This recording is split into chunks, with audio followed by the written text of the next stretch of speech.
if Alex Pretty had reached for his gun and successfully fired it and hit one or multiple ICE agents, he wouldn't get convicted for murder. Because you can't spin a narrative that says, hey, all these bulletproof level 4 ballistic plate wearing ICE agents who were dispensing a group state-funded ass whipping on this one man were so afraid at the fact that they saw a gun in his waistband that they pissed themselves and shit their pants to an extent that they had to shoot him 8, 9, 10, 11 times, however many times it was, with pretty much all of them except for the first one being when he's already laying on the ground, possibly dead or dying. And then expect that in a courtroom, the defense would not be able to spin the self-defense narrative and say, well, wait a minute, let's think about this.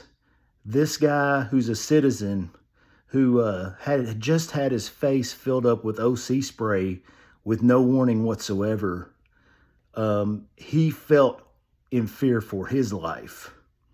And the people who were dispensing with an ass whooping to him, a group ass whipping, are members of an agency that just 2 weeks ago he saw get away with shooting someone in the street without even having a investigation done for it. There's not a jury in this country right now. Let's think about this. As fractured as we are, which I think this shooting is not even that divided. Like, it's pretty clear that an overwhelming majority of Americans have a real problem with this one. But there's not a pool of 12 people you can pull to be jury members to show that video to and say, hey, here you go. Here is where the guy walks up and he shoves down this woman without even saying boo to her.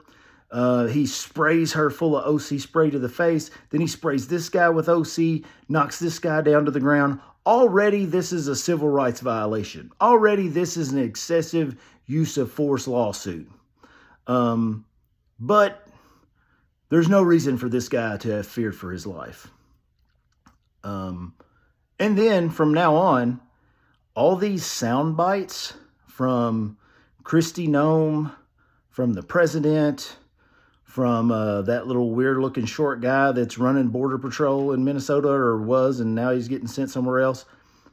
All the sound bites of them saying, you can't bring a loaded weapon to a protest. If you do, you need to expect that something like this is going to happen to you.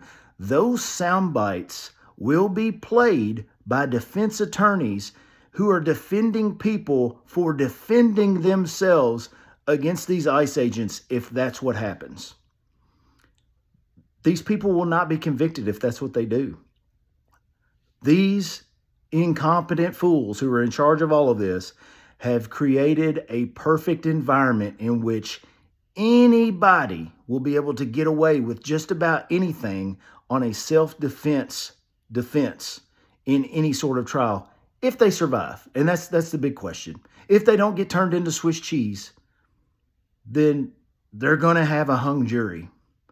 And if I'm a jury and I'm watching this and this thing goes differently and Mr. Pretty pulls his gun and he successfully employs it and he ends up on trial for it and I'm on the jury, it's not guilty for me.